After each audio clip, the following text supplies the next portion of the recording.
여러분 안녕하세요. 오늘도 저희 채널을 찾아주셔서 정말 감사합니다. 오늘 들려드릴 이야기는 정말 충격적입니다. 한 젊은 여성이 군대에서 겪은 일인데요. 과연 어떤 일이 벌어졌을까요? 정우는 맥주잔을 들고 예린에게 다가갔습니다. 자, 건배라도 하자. 그 정도는 할 수 있지? 죄송하지만 정말 마실 수 없습니다. 마실 수 없다고? 아, 그래. 그럼 이거라도 따라줘. 이정우가 물컵을 들고 예린에게 내밀었습니다. 예린이 망설이자 이정우의 목소리가 커졌습니다. 뭐야, 물도 안 따라줄 거야? 그럼 여기서 뭐 하는 거야? 예린은 어쩔 수 없이 물컵을 받았습니다. 하지만 그 순간 이정우가 갑자기 소리쳤습니다. 야, 너 지금 뭐 하는 거야? 예린이 놀라 움찔하자 이정우가 물컵을 빼앗았습니다. 물 따르라고 했더니 흘리고 있잖아. 사실 예린은 물을 흘리지 않았습니다. 하지만 이정우는 화가 난 듯 소리를 질렀습니다. 이게 뭐야? 이게 사람이 할 짓이야?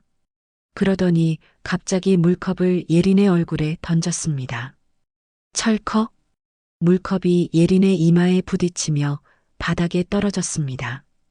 찬물이 예린의 얼굴과 옷을 적셨습니다.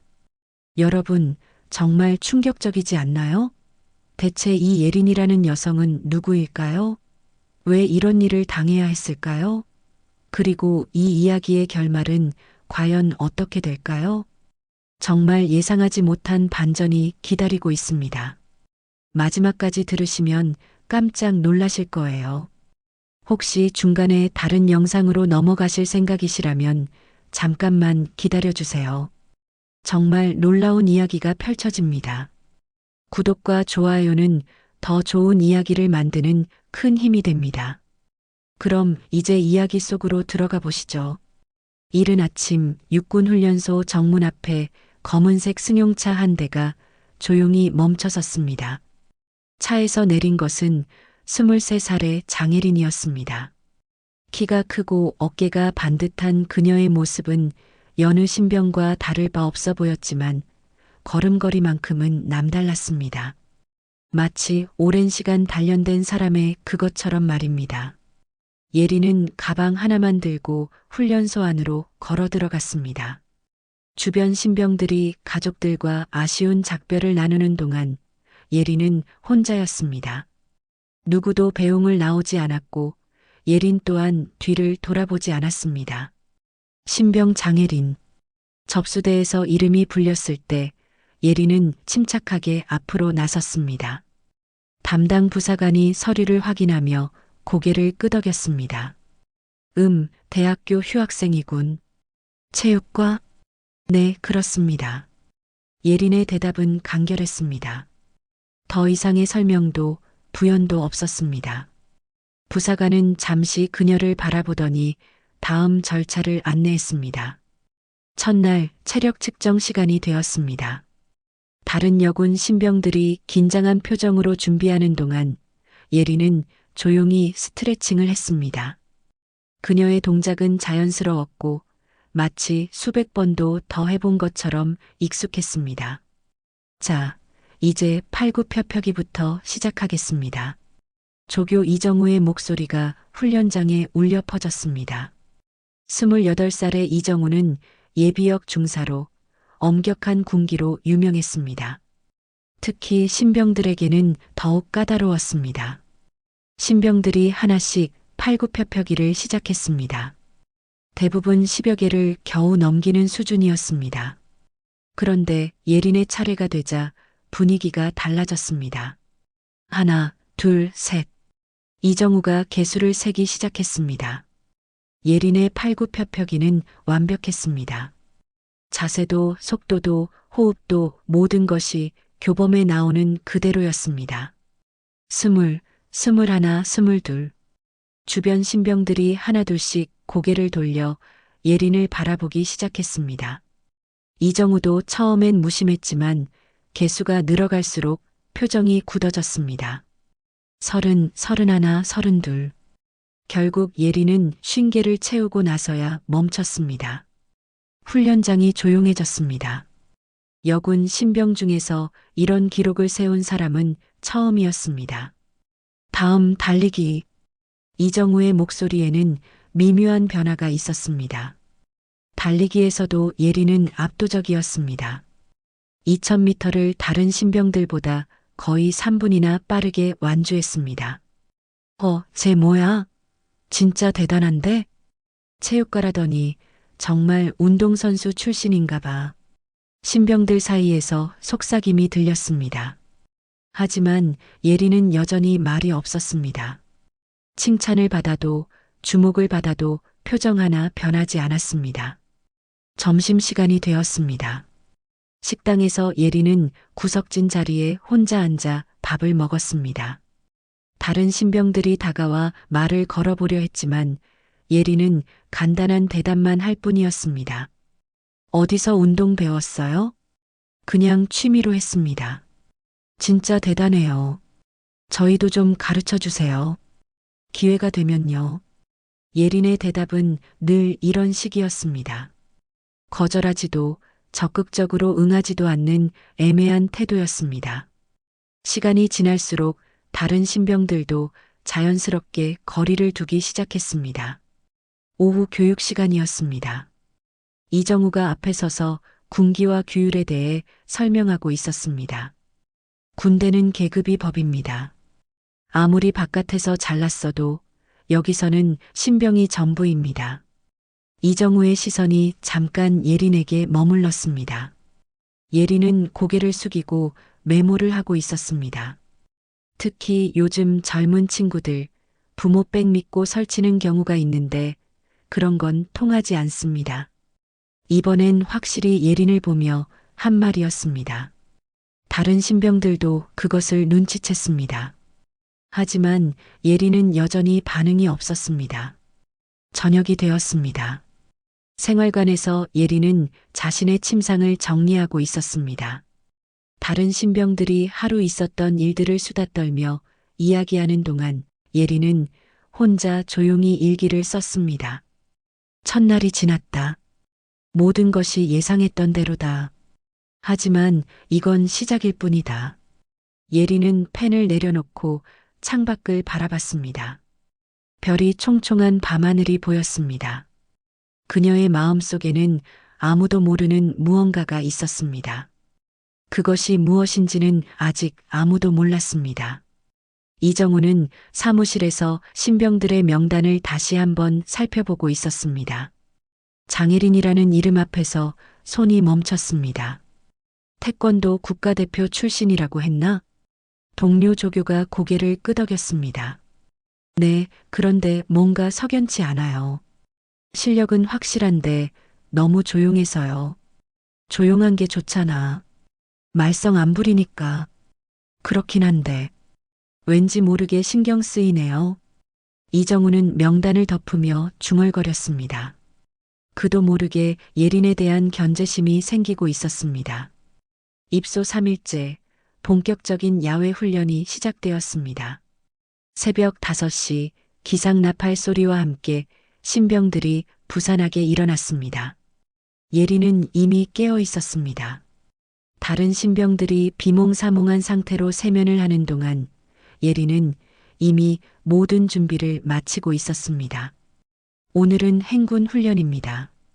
완전군장 착용하고 10km 행군할 예정이니까 각오하세요.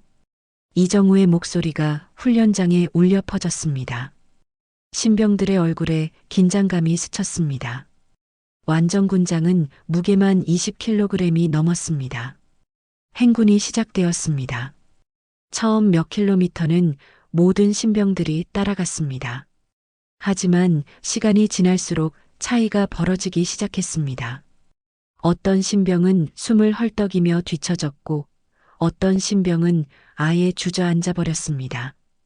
예린은 선두에 있었습니다. 완전군장의 무게 따위는 아무것도 아닌 듯 꾸준한 페이스를 유지했습니다. 이정우도 처음엔 놀랐지만 시간이 지날수록 심기가 불편해졌습니다. 야, 장혜린. 이정우가 예린을 불렀습니다. 예린이 뒤돌아보자 이정우가 다가왔습니다. 너 혼자만 잘나고 싶어? 동료들 생각은 안 해? 죄송합니다. 어떻게 하면 될까요? 예린의 대답은 담담했습니다. 이정우는 더욱 화가 났습니다. 뒤처진 애들 도와주든지 해야지. 너 혼자만 앞서가면 뭐해? 알겠습니다. 예린은 뒤로 가서 힘들어하는 동료들을 도왔습니다. 배낭을 나눠 들어주고 부축해주며 함께 걸었습니다. 하지만 이정우의 시선은 여전히 곱지 않았습니다. 행군이 끝나고 휴식 시간이 되었습니다. 신병들은 지친 몸을 이끌고 그늘에 앉아 물을 마셨습니다. 예린도 나무 밑에 앉았지만 물통을 꺼내지 않았습니다. 예린아, 물 안 마셔? 동료 신병이 물어봤습니다. 예린이 물통을 확인해 보니 거의 비어 있었습니다. 행군 중에 다른 신병들에게 나누어 준 것이었습니다. 괜찮습니다. 예린은 그렇게 말하며 물통을 다시 넣었습니다. 갈증이 심했지만 내색하지 않았습니다. 이정우가 그 모습을 보고 있었습니다. 도움을 주라고 해서 도왔더니 이번엔 물까지 없어서 고생하고 있었습니다. 다른 조교라면 물을 나누어 주었을 텐데 이정우는 모른 척했습니다. 자, 이제 전술 훈련합니다. 오후 훈련이 시작되었습니다. 엎드려 뻗쳐 자세로 포복하며 이동하는 훈련이었습니다. 뜨거운 햇볕 아래서 모래바닥을 기며 이동해야 했습니다.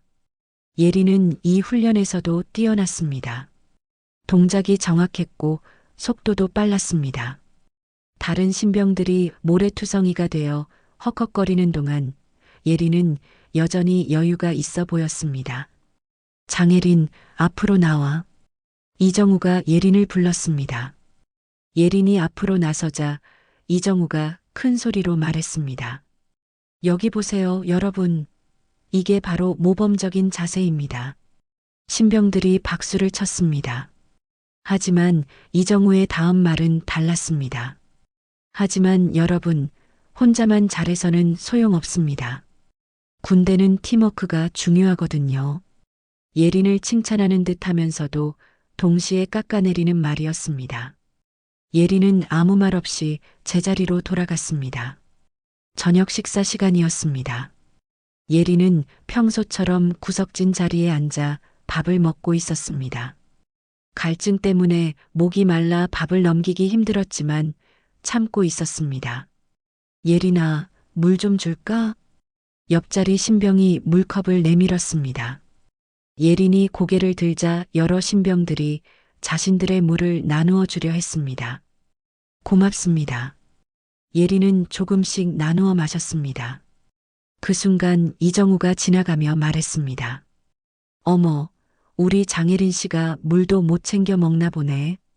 엄마한테 전화해서 물 좀 가져다 달라고 해야겠네. 신병들 사이에서 웃음이 터졌습니다. 하지만 그 웃음 속에는 어색함이 있었습니다.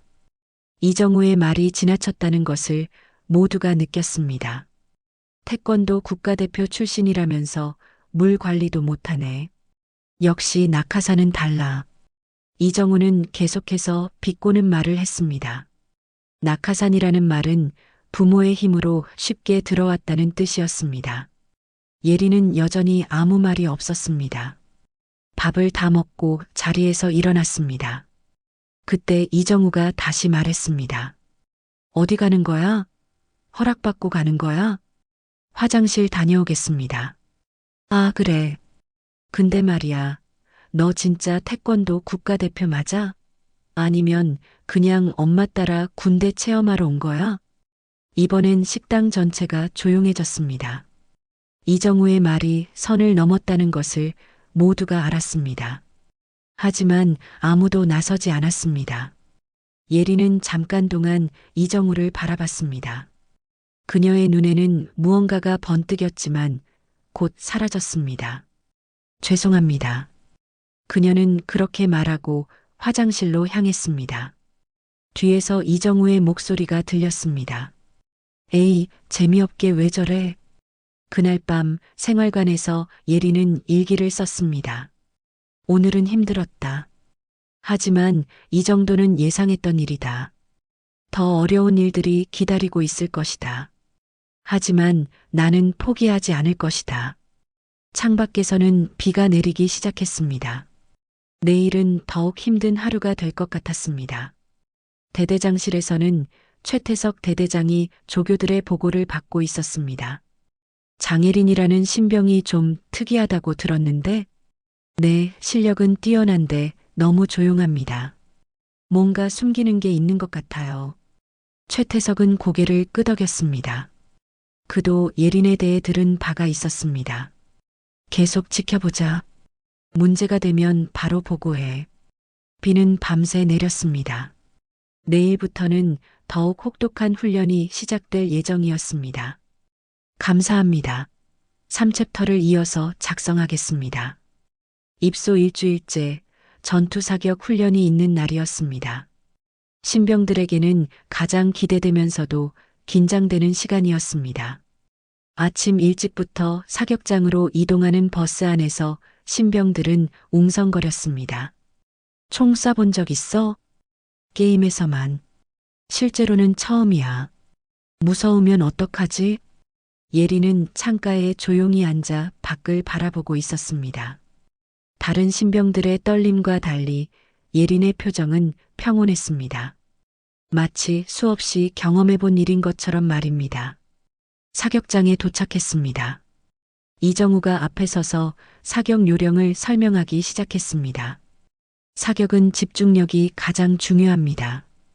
호흡을 조절하고 가늠자를 정확히 맞춰야 해요. 설명이 끝나고 실제 사격이 시작되었습니다. 신병들은 하나씩 사격대에 엎드려 총을 들었습니다. 첫 번째 신병이 방아쇠를 당겼습니다. 탕! 총성이 울렸지만 표적에는 맞지 않았습니다. 두 번째, 세 번째 신병도 마찬가지였습니다. 대부분의 신병들이 표적 근처에도 맞히지 못했습니다. 에이, 이게 뭐야? 집중 좀 해. 이정우가 짜증스럽게 말했습니다. 신병들의 실력이 예상보다 훨씬 떨어졌습니다. 드디어 예린의 차례가 되었습니다. 예린은 침착하게 사격대에 엎드렸습니다. 총을 들고 표적을 향해 조준했습니다. 그녀의 자세는 완벽했습니다. 탕! 첫 번째 총성이 울렸습니다. 표적을 확인해 보니 정중앙에 명중했습니다. 이정우의 눈이 커졌습니다. 탕! 탕! 탕! 연달아 총성이 울렸습니다. 예린은 일정한 간격을 두고 차분하게 사격을 계속했습니다. 마치 기계처럼 정확했습니다. 10발을 모두 쏘고 나서 표적을 확인했습니다. 놀라운 일이 벌어졌습니다. 10발 모두 표적의 정중앙 10점 구역에 명중했습니다. 그것도 거의 같은 자리에 집중되어 있었습니다. 이게 뭐야? 이정우가 망원경으로 다시 한번 확인했습니다. 틀림없었습니다. 완벽한 만점이었습니다. 신병들이 웅성거리기 시작했습니다. 와, 정말 대단하다. 어떻게 저렇게 정확하게 쏠 수 있지? 역시 국가대표 출신이야. 하지만 이정우의 반응은 달랐습니다. 칭찬 대신 의심의 눈초리를 보냈습니다. 뭔가 이상한데? 처음 총 쏘는 사람이 저렇게 할 수 있나? 동료 조교도 고개를 끄덕였습니다. 맞아요. 너무 완벽해서 오히려 의심스러워요. 이정우는 예린에게 다가갔습니다. 야, 장혜린. 너 진짜 처음 총 쏘는 거 맞아? 네, 맞습니다. 그럼 어떻게 저렇게 정확하게 쏠 수 있는데? 집중해서 쐈습니다. 예린의 대답은 여전히 간결했습니다. 이정우는 더욱 의심스러워했습니다. 집중해서? 에이, 말도 안 돼. 분명히 미리 연습했을 거야. 주변 신병들이 웅성거렸습니다. 이정우의 말이 사실이라면 규정 위반이었습니다. 조교님, 정말 처음입니다. 예린이 다시 한번 설명했지만 이정우는 믿지 않았습니다. 그래, 처음이라고 치자. 그럼 다시 한번 쏴봐. 이번엔 더 어려운 표적으로. 이정우는 표적을 더 멀리 설치했습니다. 거리가 2배로 늘어났습니다. 다른 신병들도 긴장한 표정으로 지켜봤습니다. 예리는 다시 사격대에 엎드렸습니다. 이번에도 자세는 완벽했습니다. 바람의 방향과 세기까지 계산하는 듯한 모습이었습니다. 탕, 탕, 탕. 이번에도 결과는 마찬가지였습니다. 멀어진 거리에도 불구하고 모든 총알이 표적 중앙에 집중되었습니다. 이건 말이 안 돼. 이정우가 중얼거렸습니다. 하지만 인정하고 싶지 않았습니다. 그때 대대장 최태석이 사격장에 나타났습니다. 부하의 보고를 받고 직접 확인하러 온 것이었습니다. 무슨 일이야? 신병 중에 사격 실력이 너무 뛰어난 놈이 있어서요. 최태석은 예린의 표적을 확인해 봤습니다. 그의 눈도 커졌습니다. 이거 정말 신병이 쏜 거야? 네, 장혜린이라는 신병입니다. 최태석은 예린을 불렀습니다. 장혜린, 앞으로 나와. 예린이 앞으로 나서자 최태석이 물어봤습니다. 어디서 사격을 배웠나? 배운 적 없습니다. 그럼 이 실력은 어떻게 설명할 건가?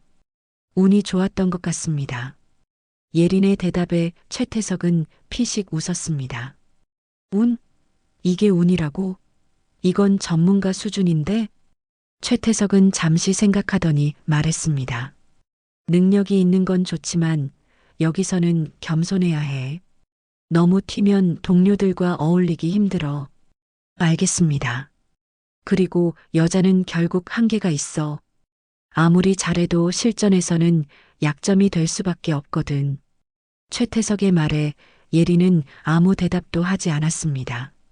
하지만 그녀의 눈에는 무언가가 번뜩였습니다. 점심시간이 되었습니다. 식당에서 예린은 평소처럼 혼자 앉아 밥을 먹고 있었습니다. 다른 신병들이 다가와 축하 인사를 건넸지만 예린은 담담했습니다. 그때 한 신병이 예린 옆에 앉았습니다. 김상병이었습니다. 25살로 다른 신병들보다 나이가 많았습니다. 수고했어. 김상병의 말에 예린이 고개를 들었습니다. 별일 아닙니다. 별일이긴. 나도 군대 생활 좀 해봤는데 그런 실력은 처음 봐. 김상병은 진심으로 감탄하고 있었습니다. 뭔가 특별한 비결이 있나? 그냥 집중했을 뿐입니다. 집중? 쉽게 말하네. 나는 집중해도 표적도 못 맞히겠던데. 김상병은 웃으며 말했습니다. 예린도 살짝 미소를 지었습니다. 이곳에 와서 처음으로 진심으로 다가오는 사람이었습니다. 앞으로도 잘 부탁해. 김상병이 손을 내밀었습니다. 예린도 그 손을 잡았습니다. 네, 잘 부탁드립니다. 하지만 멀리서 이정우가 그 모습을 지켜보고 있었습니다. 그의 표정은 좋지 않았습니다. 오후에는 체력 훈련이 있었습니다. 예린은 이번에도 뛰어난 실력을 보였습니다. 하지만 이제는 오히려 그것이 부담이 되었습니다. 너무 잘하면 미움받는다는 것을 알았기 때문입니다. 그날 저녁 예린은 일기를 썼습니다. 오늘은 내 실력이 드러났다. 하지만 이것은 시작일 뿐이다. 앞으로 더 큰 시련이 기다리고 있을 것이다. 하지만 나는 준비되어 있다. 창밖에는 별이 떠 있었습니다. 예린은 그 별을 바라보며 무언가를 다짐하고 있었습니다. 입소 열흘째 되는 날이었습니다. 저녁 점호가 끝나고 신병들이 생활관에서 휴식을 취하고 있을 때 이정우가 예린을 불렀습니다. 장혜린 나와. 예린이 밖으로 나가자 이정우와 함께 고참 2명이 서 있었습니다. 박일병과 최일병이었습니다. 둘 다 예린을 곱지 않은 시선으로 바라보고 있었습니다. 오늘 밤 야간 경계 근무가 있어. 내가 담당해. 네, 알겠습니다. 예린은 별다른 반응을 보이지 않았습니다. 야간 경계는 신병들이 돌아가며 하는 일이었습니다. 근데 말이야, 오늘은 좀 특별한 초소야. 부대 경계 끝자락에 있거든. 이정우가 지도를 펼쳐 보였습니다. 손가락으로 가리킨 곳은 부대에서 가장 외진 곳이었습니다. 거기서 새벽 6시까지 경계 서면 돼. 혼자서요? 예린이 처음으로 의문을 표했습니다. 보통 야간 경계는 2명이 함께 서는 것이 원칙이었습니다. 응, 혼자서. 너 실력 좋다며? 이 정도는 할 수 있지? 박일병이 비웃으며 말했습니다. 문제 없습니다. 예린은 그렇게 대답했습니다. 무언가 이상하다는 것을 느꼈지만 거부할 이유는 없었습니다. 밤 11시 예린은 완전 군장을 착용하고 외진 초소로 향했습니다. 부대 끝자락에 있는 그곳은 평소에도 거의 사람이 오지 않는 곳이었습니다. 초소에 도착해 보니 정말 아무것도 없었습니다. 작은 감시탑 하나와 무전기, 그리고 의자 하나가 전부였습니다. 예린은 무전기를 확인해 봤습니다. 초소 1번, 교신 확인. 무전기에서 잡음만 들릴 뿐 응답이 없었습니다. 예린은 다시 시도해 봤습니다. 초소 1번, 교신 확인합니다. 여전히 응답이 없었습니다. 무전기가 고장 난 것 같았습니다. 하지만 예린은 포기하지 않고 계속 시도했습니다. 시간이 흘렀습니다. 밤 기온이 영하로 떨어지기 시작했습니다. 예린은 군복만 입고 있었는데 추위가 점점 심해졌습니다. 새벽 2시가 되었습니다. 무전기는 여전히 작동하지 않았습니다. 예린은 초소를 지키며 주변을 경계했습니다. 바람이 세게 불어와 체온을 더욱 빼앗아갔습니다. 새벽 3시 예린의 입술이 파랗게 변하기 시작했습니다. 손가락 끝이 저려왔습니다. 하지만 자리를 떠날 수는 없었습니다. 명령받은 임무를 완수해야. 새벽 4시 예린은 거의 한계에 다다랐습니다. 온몸이 떨렸고 의식이 흐려지기 시작했습니다. 하지만 여전히 자리를 지키고 있었습니다. 그때 갑자기 무전기에서 소리가 났습니다. 초소 1번, 응답하라. 예린이 황급히 무전기를 들었습니다. 초소 1번입니다. 이상 없습니다. 교신 상태가 왜 이랬어? 계속 연락이 안 됐는데? 상대방의 목소리에는 짜증이 섞여 있었습니다. 무전기가 고장 난 것 같았습니다. 계속 시도했지만 응답이 없었습니다. 그래, 뭐 별일 없으면 됐다. 계속 경계해. 교신이 끊어졌습니다. 예린은 안도했습니다. 적어도 연락은 되는 상황이었습니다. 새벽 5시 동쪽 하늘이 밝아지기 시작했습니다. 예린은 여전히 초소를 지키고 있었습니다. 입술은 파랗게 질렸고 온몸이 경직되어 있었습니다. 드디어 새벽 6시가 되었습니다. 교대 시간이었습니다. 하지만 아무도 오지 않았습니다. 예린은 기다렸습니다. 6시 30분이 지나도 교대자가 오지 않았습니다. 예린은 무전기로 연락해 봤습니다. 초소 1번입니다. 교대 시간이 지났는데 교대자가 오지 않았습니다. 아, 그래. 조금만 더 기다려. 곧 갈 거야. 7시가 되어서야 박일병이 나타났습니다. 그는 여유로운 표정으로 다가왔습니다. 아직도 여기 있네? 고생했어.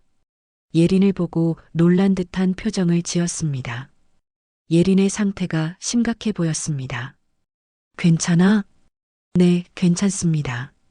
예린은 그렇게 대답했지만 몸이 떨리고 있었습니다. 그럼 들어가서 쉬어. 예린은 비틀거리며 부대로 돌아갔습니다. 생활관에 도착했을 때 다른 신병들이 모두 기상 준비를 하고 있었습니다. 김상병이 예린을 보고 깜짝 놀랐습니다. 야, 예린아, 너 왜 이래? 얼굴이 왜 이렇게 파래? 야간 경계 서고 왔습니다. 야간 경계, 어디서? 김상병이 자세히 물어보자 예리는 상황을 설명했습니다. 김상병의 표정이 굳어졌습니다. 그게 말이 돼? 겨울에 혼자서 밤새 초소를 지킨다고? 명령이었습니다. 명령이라고 해서 다 따라야 하는 건 아니야. 이건 너무 위험해. 김상병은 화가 났습니다. 이정우를 찾아가려 했지만 예린이 만류했습니다. 괜찮습니다. 별일 아니에요. 별일 아니기는 너 지금 체온저하증 증상이야. 빨리 따뜻하게 해야 해. 김상병은 예린을 도와 따뜻한 물을 마시게 하고 담요를 덮어주었습니다. 점심시간이 되었습니다. 예린은 겨우 회복되어 식당에 갔습니다. 이정우가 그녀를 보더니 말했습니다. 우리 야간 경계 전사님 오셨네. 어땠어? 힘들었지? 괜찮았습니다. 역시 실력자는 달라. 다른 애들은 그런 곳에서 혼자 못 버텼을 텐데. 이정우의 말에는 비꼬는 뜻이 담겨 있었습니다. 주변 신병들도 그것을 눈치챘습니다. 김상병이 참다 못해 나섰습니다. 조교님, 이건 너무 심한 것 아닙니까? 혼자서 밤새 추위에 노출시키는 건 위험해요. 내가 뭔데 나한테 그런 식으로 말해? 잘못된 건 잘못된 거라고 해야죠. 이정우의 얼굴이 붉어졌습니다. 야, 김상병. 너 지금 상관에게 대들고 있는 거야? 대드는 게 아니라 의견을 말하는 겁니다. 의견? 좋아. 내 의견 잘 들었어. 그럼 너도 오늘 밤 야간 경계 서는 걸로 하자. 김상병은 아무 말 없이 고개를 끄덕였습니다. 아니야, 그것도 모자라. 너 내일부터 3일간 징계성 휴가야. 집에 가서 반성하고 와. 김상병이 징계를 받게 되었습니다. 예리는 그 모습을 지켜보며 죄책감을 느꼈습니다. 자신 때문에 김상병이 피해를 본 것이었습니다. 그날 저녁 김상병이 집으로 떠나기 전에 예린에게 말했습니다. 너무 자책하지 마. 내 잘못이 아니야. 죄송합니다. 쟤 때문에. 아니야. 잘못된 건 잘못된 거라고 말해야 해. 그게 옳은 일이야. 김상병은 그렇게 말하고 부대를 떠났습니다. 예린은 혼자 남게 되었습니다. 그날 밤 예린은 일기를 썼습니다. 오늘은 정말 힘든 하루였다. 하지만 김상병 같은 사람이 있다는 것을 알았다. 세상에는 아직 선한 사람들이 있다. 나는 그들을 실망시키지 않을 것이다. 창밖에는 찬바람이 불고 있었습니다. 예린은 담요를 더 끌어당기며 잠들었습니다. 김상병이 징계성 휴가를 떠난 지 사흘째 되던 날이었습니다. 예린은 그동안 더욱 고립되어 있었습니다. 다른 신병들도 김상병의 일을 보고 나서는 예린과 거리를 두기 시작했습니다. 누구도 이정우의 미움을 사고 싶어 하지 않았습니다. 그날 저녁 중대 회식이 있었습니다. 월말 회식으로 조교들과 신병들이 함께하는 자리였습니다. 부대 근처 식당에서 치킨과 맥주가 준비되었습니다. 자, 오늘은 다들 편하게 즐겨요. 이정우가 큰 소리로 말했습니다. 신병들은 어색한 웃음을 지으며 자리에 앉았습니다. 예리는 구석진 자리에 조용히 앉아 있었습니다. 다른 신병들이 치킨을 먹고 음료수를 마시는 동안 예리는 별로 손을 대지 않았습니다. 우리 장혜린 씨는 왜 안 먹어? 이정우가 예린을 보며 말했습니다. 식당 안이 조용해졌습니다. 배가 고프지 않습니다. 배가 고프지 않다고? 그럼 집에서 맛있는 것만 먹어서 이런 음식은 입에 안 맞나? 이정우의 목소리에는 비꼬는 뜻이 담겨 있었습니다. 그런 게 아닙니다. 그럼 뭐야? 우리랑 같이 먹기 싫어서? 이정우는 계속해서 예린을 압박했습니다. 다른 신병들은 숨을 죽이고 지켜보고 있었습니다. 아니면 술 한잔 할까? 어른들끼리 있는 자리인데. 이정우가 맥주를 따라 예린 앞에 놓았습니다. 저는 술을 마시지 않습니다. 안 마신다고? 왜? 미성년자야? 성인이지만 술을 마시지 않습니다. 예린의 대답에 이정우는 더욱 화가 났습니다. 에이, 재미없게. 분위기 좀 맞춰줘야지. 이정우는 맥주잔을 들고 예린에게 다가갔습니다. 자, 건배라도 하자. 그 정도는 할 수 있지? 죄송하지만 정말 마실 수 없습니다. 마실 수 없다고? 아, 그래. 그럼 이거라도 따라줘. 이정우가 물컵을 들고 예린에게 내밀었습니다. 예린이 망설이자 이정우의 목소리가 커졌습니다. 뭐야, 물도 안 따라줄 거야? 그럼 여기서 뭐 하는 거야? 예린은 어쩔 수 없이 물컵을 받았습니다. 하지만 그 순간 이정우가 갑자기 소리쳤습니다. 야, 너 지금 뭐 하는 거야? 예린이 놀라 움찔하자 이정우가 물컵을 빼앗았습니다. 물 따르라고 했더니 흘리고 있잖아. 사실 예린은 물을 흘리지 않았습니다. 하지만 이정우는 화가 난 듯 소리를 질렀습니다. 이게 뭐야? 이게 사람이 할 짓이야? 그러더니 갑자기 물컵을 예린의 얼굴에 던졌습니다. 철컥? 물컵이 예린의 이마에 부딪히며 바닥에 떨어졌습니다. 찬물이 예린의 얼굴과 옷을 적셨습니다. 식당 안이 완전히 조용해졌습니다. 모든 신병들이 충격에 빠져 그 광경을 바라봤습니다. 너 지금까지 뭘 믿고 이렇게 건방지게 굴었는지 알겠어. 이정우는 흥분한 목소리로 계속 소리쳤습니다. 내가 군대에 왜 왔는지 몰라? 엄마 이름 믿고 설치는 거 아니야? 예린은 물에 젖은 채로 가만히 서 있었습니다. 물이 떨어져도 닦지 않았습니다. 대통령 경호팀장 딸이라며? 그래서 이렇게 우쭐한 거야? 이정우의 말에 신병들이 웅성거렸습니다. 예린의 정체에 대한 이야기가 나온 것은 처음이었습니다. 답은 안 할 거야? 역시 뒷배 있으니까 무서울 게 없지?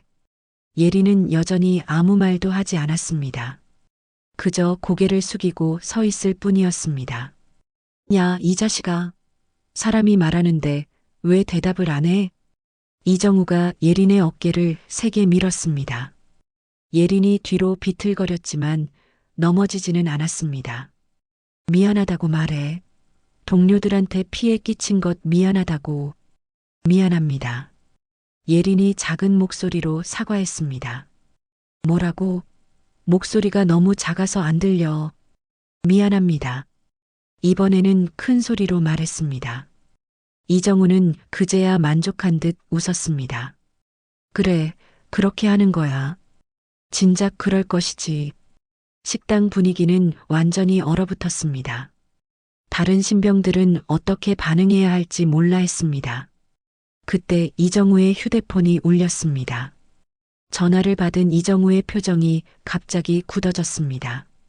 네, 알겠습니다.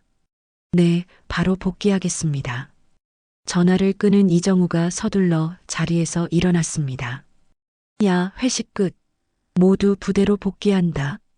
신병들이 어리둥절해하며 자리에서 일어났습니다. 갑작스러운 복귀 명령이었습니다.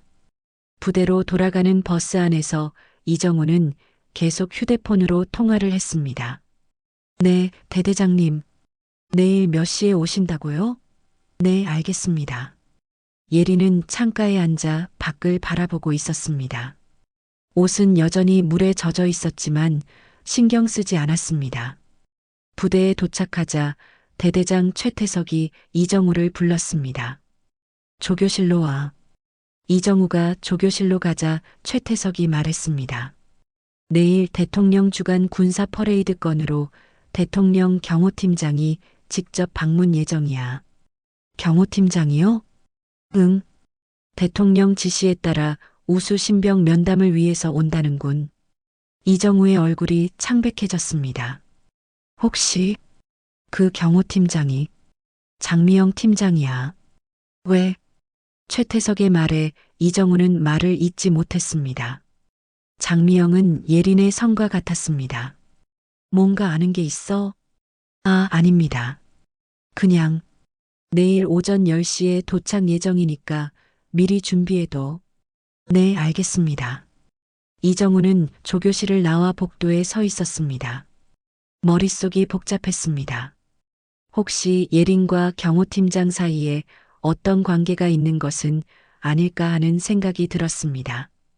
그날 밤 예린은 생활관에서 젖은 옷을 갈아입고 있었습니다. 다른 신병들은 멀찍이 떨어져서 지켜보고 있었습니다. 누구도 다가와 위로하거나 도움을 주지 않았습니다. 예린은 일기를 썼습니다. 오늘은 정말 모욕적인 하루였다. 하지만 이것도 지나갈 것이다. 내일은 새로운 하루가 될 것이다. 창밖에는 별이 떠 있었습니다. 예린은 그 별들을 바라보며 무언가를 기다리는 듯 했습니다. 대대장실에서는 최태석이 내일 일정을 확인하고 있었습니다. 경호팀장의 방문은 예사롭지 않은 일이었습니다. 무언가 중요한 일이 일어날 것 같은 예감이 들었습니다. 다음 날 아침 9시 부대에는 긴장감이 돌고 있었습니다. 대통령 경호팀장의 방문 소식이 전해지면서 모든 조교들이 분주하게 움직이고 있었습니다. 신병들도 평소보다 일찍 기상하여 완전군장을 점검하고 있었습니다. 예린은 다른 신병들과 함께 조용히 준비를 마쳤습니다. 어젯밤 일에 대해서는 아무도 언급하지 않았습니다. 마치 아무 일도 없었던 것처럼 말입니다. 모든 신병들 집합. 이정우의 목소리가 훈련장에 울려 퍼졌습니다. 하지만 평소와 달리 그의 목소리에는 긴장감이 섞여 있었습니다. 신병들이 일렬로 정렬했습니다. 이정우가 앞에 서서 주의사항을 전달했습니다. 오늘 대통령 경호처에서 중요한 분이 오십니다. 모든 행동을 조심하고 지시에 따라 움직이세요. 그의 시선이 잠깐 예린에게 머물렀습니다. 예린은 앞을 바라보며 부동자세를 유지하고 있었습니다. 오전 10시가 되었습니다. 부대 정문에서 경적 소리가 들렸습니다. 검은색 승용차 여러 대가 부대 안으로 들어오고 있었습니다. 첫 번째 차에서 경호원들이 내렸습니다. 모두 검은 정장을 입고 선글라스를 낀 전문가들이었습니다. 그들은 신속하게 주변을 점검하며 경계를 섰습니다. 두 번째 차가 멈춰 섰습니다. 차 문이 열리자 한 여성이 내렸습니다. 키가 크고 당당한 자세의 중년 여성이었습니다. 그녀가 바로 장미영, 대통령 전속 경호팀장이었습니다. 장미영은 군복이 아닌 정장을 입고 있었지만 그녀의 움직임에서는 오랜 군 경험이 느껴졌습니다. 걸음걸이부터 시선 처리까지 모든 것이 전문가의 그것이었습니다. 최태석 대대장이 급히 나와 인사했습니다. 대통령 경호팀장님, 멀리서 오시느라 수고하셨습니다. 안녕하세요, 대대장님. 급작스러운 방문인데도 준비해 주셔서 감사합니다. 장미영의 목소리는 차분하면서도 위엄이 있었습니다. 대통령께서 직접 지시하신 일이라 감히 소홀히 할 수 없습니다. 이번 군사 퍼레이드에서 우수 신병을 선발해야 하는데 신병 장혜린과 면담을 요청드립니다. 최태석의 얼굴이 순간 굳었습니다. 장혜린이라는 이름을 듣는 순간 무언가를 직감했습니다. 장혜린이요? 혹시? 네, 제가 직접 면담하겠습니다. 장미영의 대답에 최태석은 더 이상 묻지 않았습니다. 하지만 그의 마음속에는 의문이 가득했습니다. 이정우 조교. 최태석이 이정우를 불렀습니다. 이정우는 창백한 얼굴로 달려왔습니다. 네, 대대장님. 신병 장혜린을 데려와. 네, 알겠습니다. 이정우는 훈련장으로 뛰어갔습니다. 신병들이 정렬해 있는 앞에서 그가 외쳤습니다. 신병 장혜린 앞으로. 예린이 한 걸음 앞으로 나섰습니다. 다른 신병들이 궁금한 시선으로 바라봤습니다. 대대장님께서 부르신다. 따라와. 예린은 아무 말 없이 이정우를 따라갔습니다. 대대본부 앞에 도착하자 장미영이 서 있었습니다. 처음으로 장미영과 예린이 마주쳤습니다. 둘은 잠시 서로를 바라봤습니다. 주변에 있던 모든 사람들이 그 순간을 지켜봤습니다. 신병 장예린입니다. 예린이 정중하게 인사했습니다. 장미영도 고개를 끄덕였습니다. 안녕. 잠시 대화를 나누자. 장미영이 최태석에게 말했습니다. 조용한 곳에서 면담할 수 있을까요? 네, 회의실을 준비해 드리겠습니다. 최태석이 안내하여 회의실로 향했습니다. 예린과 장미영만 들어가고 문이 닫혔습니다. 회의실 밖에서는 이정우와 최태석이 기다리고 있었습니다. 둘 다 긴장한 표정이었습니다. 혹시 둘 사이에 어떤 관계가 있는 걸까요? 이정우가 조심스럽게 물어봤습니다. 최태석도 같은 생각을 하고 있었습니다. 성의 같긴 하네. 하지만 확실하지는 않아.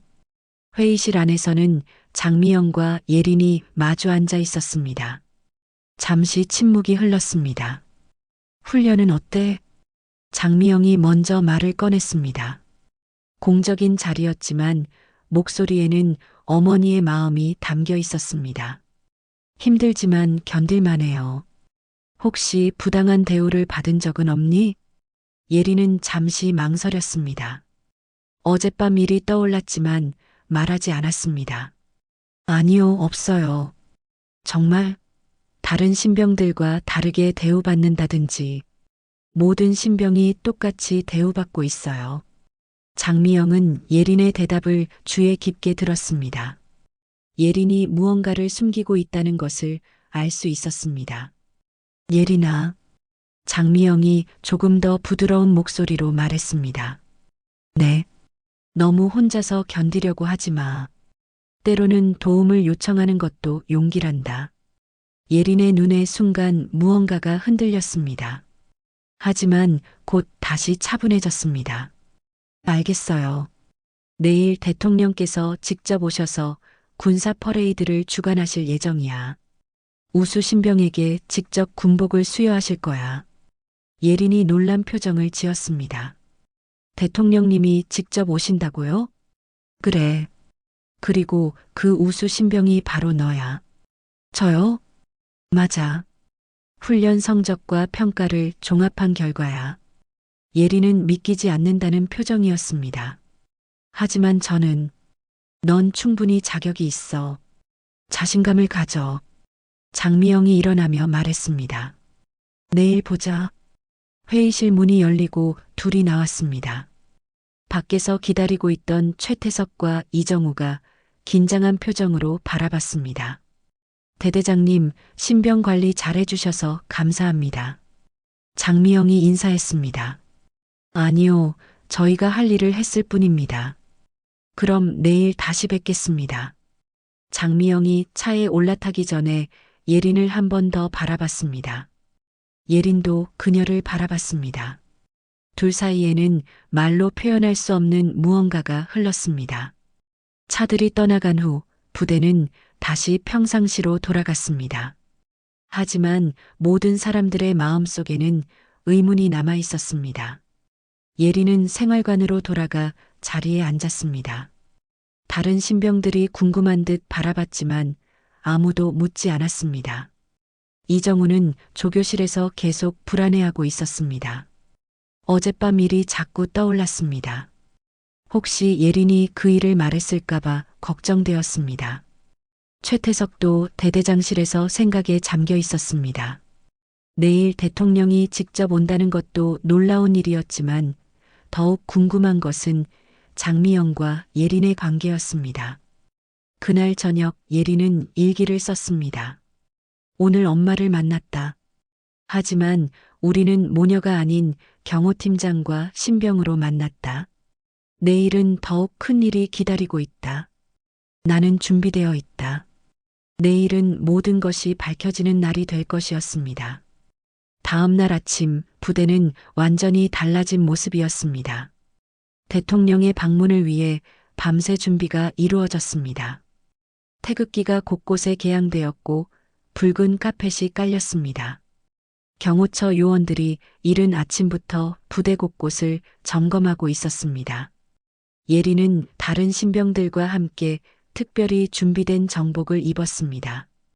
평소의 훈련복과는 달리 깔끔하게 다림질된 정복이었습니다. 거울을 보니 자신도 낯설어 보였습니다. 모든 신병 집합. 오전 9시 이정우의 목소리가 훈련장에 울려 퍼졌습니다.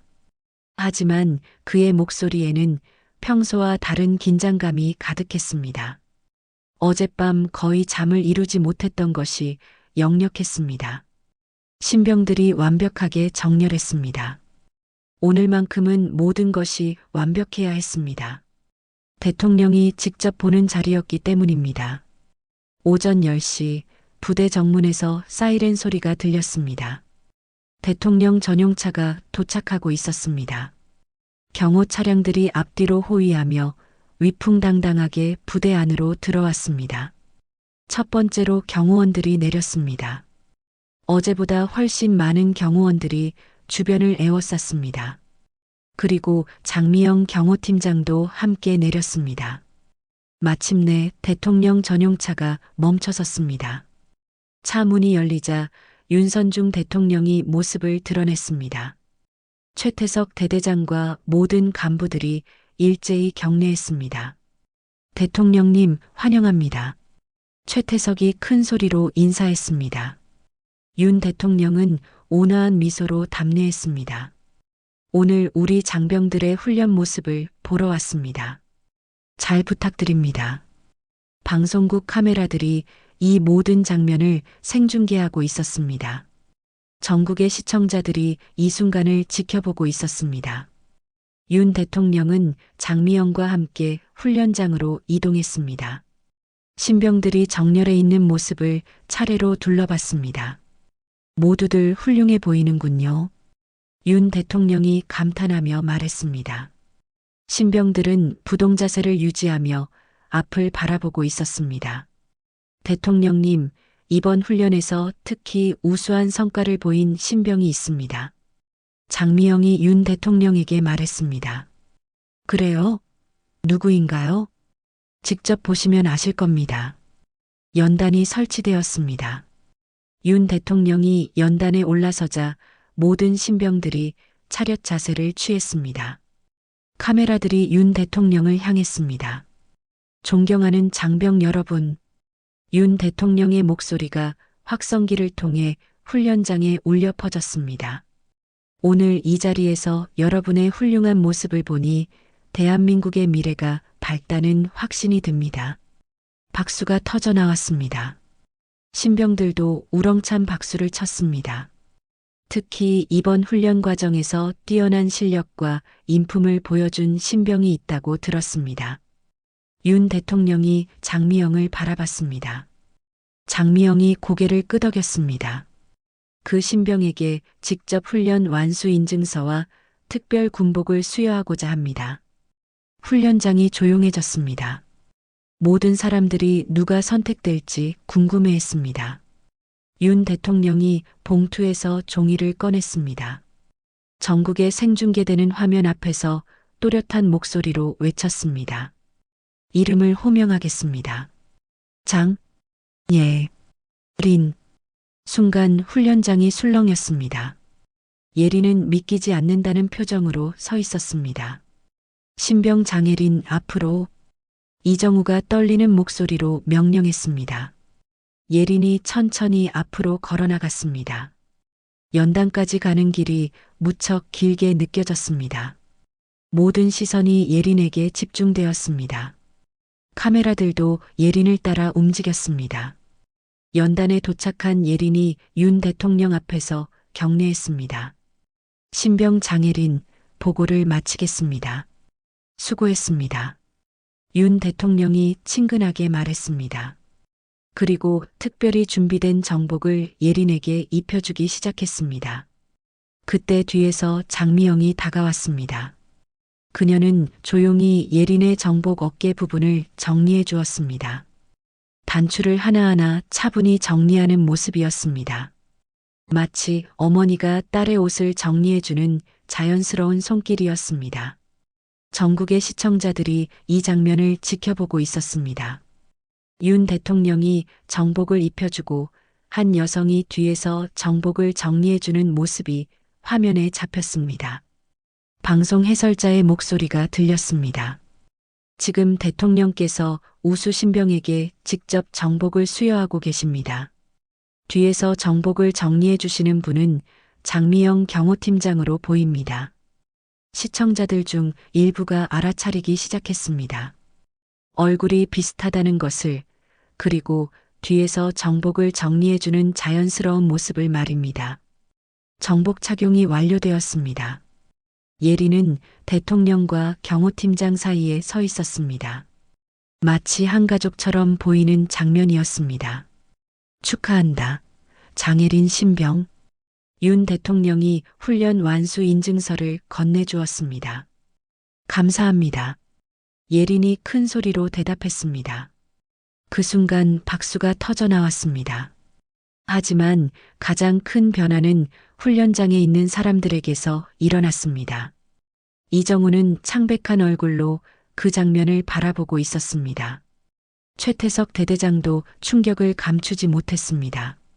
모든 신병들이 웅성거리기 시작했습니다. 저 경호팀장이랑 예린이 닮지 않았어? 혹시 정말 가족인가? 장미영과 예린은 단 한마디도 나누지 않았습니다. 하지만 그들 사이의 무언의 소통이 모든 사람들에게 전해졌습니다. 윤 대통령이 마지막 연설을 했습니다. 장혜린 신병처럼 뛰어난 실력과 인품을 갖춘 장병들이 있기에 대한민국이 안전합니다. 모든 장병 여러분, 수고하셨습니다.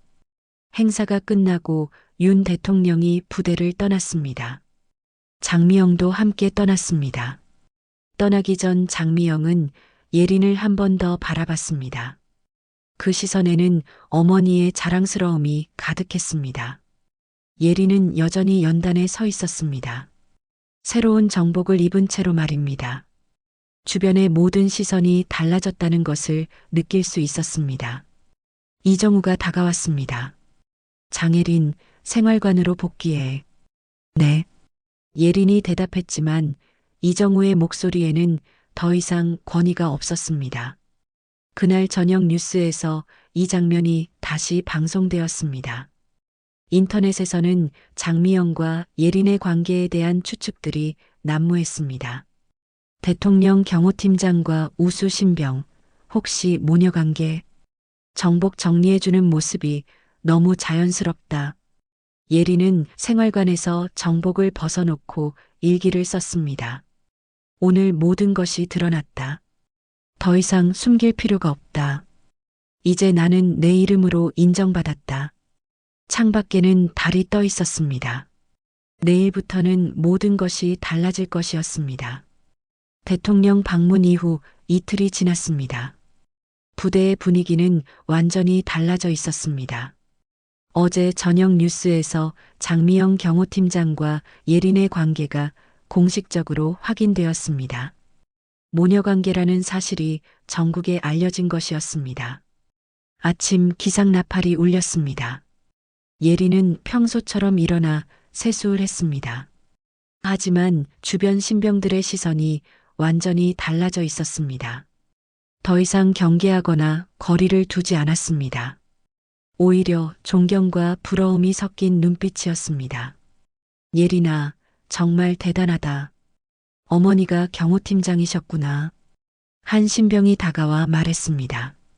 예린은 조용히 고개를 끄덕였습니다. 그런데 왜 지금까지 말하지 않았어? 특별 대우 받고 싶지 않았어서요. 예린의 대답에 신병들이 고개를 끄덕였습니다. 이제서야 그녀의 태도를 이해할 수 있었습니다. 조교실에서는 비상이 걸려 있었습니다. 이정우는 어젯밤 한숨도 자지 못했습니다. 예린에게 했던 모든 행동들이 머릿속을 맴돌았습니다. 특히 물컵을 던진 일은 잊을 수 없었습니다. 이정우 조교 대대장님께서 부르신다. 부하 조교가 전해줬습니다. 이정우는 떨리는 다리로 대대장실로 향했습니다. 최태석 대대장은 책상에 앉아 서류를 보고 있었습니다. 이정우가 들어서자 고개를 들었습니다. 앉아. 네, 대대장님. 장혜린 신병 건으로 경호처에서 조사가 나올 예정이야. 이정우의 얼굴이 창백해졌습니다. 조사요? 응. 신병 기간 동안 부당한 대우가 있었는지 전면적으로 조사한다는군. 이정우는 말문이 막혔습니다. 뭔가 할 말이 있나? 최태석이 날카로운 시선으로 바라봤습니다. 대대장님, 저는 솔직하게 말해. 지금이라도 늦지 않아. 이정우는 한참을 고민하다가 입을 열었습니다. 죄송합니다. 제가 감정적으로 대했습니다. 어떤 식으로? 야간 경계를 혼자 세우게 했고 회식에서 물컵을 던졌습니다. 최태석의 표정이 굳어졌습니다. 물컵을 던졌다고? 네. 순간 화가 나서 이정우, 너 지금 뭘 한 건지 아나? 최태석이 크게 소리쳤습니다. 대통령 경호팀장의 딸에게 물컵을 던졌다고? 그것도 여러 신병들이 보는 앞에서? 죄송합니다. 죄송하다고 될 일이야? 이건 단순한 가혹행위가 아니라 국정 문제가 될 수도 있어. 이정우는 고개를 들 수 없었습니다. 당장 짐 싸. 오늘 오후에 전출 명령이 내려올 거야. 네. 그리고 다시는 이런 일이 없도록 해. 군인으로서 부끄럽지 않게. 이정우가 조교실로 돌아와 짐을 싸기 시작했습니다. 다른 조교들이 무슨 일인지 물어봤지만 대답할 수 없었습니다. 오후가 되자 정말로 전출 명령이 내려왔습니다. 이정우는 부대를 떠나게 되었습니다. 떠나기 전 이정우는 예린을 불렀습니다. 장혜린, 잠깐만. 예린이 다가오자 이정우가 고개를 숙였습니다. 미안했어. 내가 너무 심했다. 괜찮습니다. 괜찮지 않아. 나는 조교로서, 아니 사람으로서 너무 잘못했어. 이정우의 목소리에는 진심 어린 후회가 담겨 있었습니다. 누구 딸이든 상관없이 너는 훌륭한 군인이야. 그걸 인정하지 못한 내가 바보였어. 감사합니다. 앞으로 잘해. 너라면 분명 훌륭한 군인이 될 거야. 이정우는 그렇게 말하고 부대를 떠났습니다. 김상병이 징계성 휴가에서 돌아왔습니다. 부대에 도착하자마자 예린을 찾았습니다. 예린아, 뉴스 봤어. 정말 깜짝 놀랐다. 김상병은 반가운 듯 달려왔습니다. 상병님, 돌아오셨네요. 어머니가 경호팀장이시라니. 그럼 내가 그때 옳은 일을 한 거네? 김상병이 웃으며 말했습니다. 상병님 덕분에 힘을 낼 수 있었어요. 에이, 뭘. 당연한 일 했을 뿐이야. 그날 저녁 신병들이 예린 주위에 모여들었습니다. 더 이상 거리를 두지 않았습니다. 예린아, 그동안 정말 힘들었겠다. 어떻게 그 모든 걸 혼자 견뎠어? 우리가 도와주지 못해서 미안해.